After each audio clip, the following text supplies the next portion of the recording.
Welcome to Usharani cooking channel. నేను పావు బజ్జీ చేస్తున్నానండి. దానికి బ్రెడ్ తీసుకున్నాను ఫ్రెండ్స్. నేను చేసేస్తాను, మీరు చూసే. ఫస్ట్ కళాయి పెట్టుకున్నాను ఫ్రెండ్స్. ఆయిల్ వేసేసుకున్నాను, కొంచెం ఉల్లిపాయలు వేస్తున్నాను.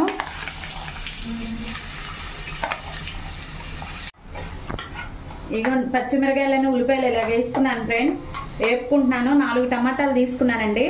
ఇవి మిక్సీ పట్టుకున్నాను. 2 పచ్చిమిరకాయలు వేసి చూసేయండి.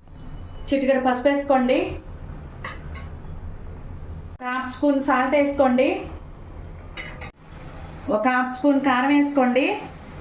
1 నిమ్మకాయ తీసుకొని రసం తీసుకున్నానండి. ఇప్పుడు కర్రీలో పోసేస్తున్నాను నిమ్మరసం. ఇప్పుడు అయిపోయిందండి. లాస్ట్లో కొత్తిమీర వేసుకోవాలా.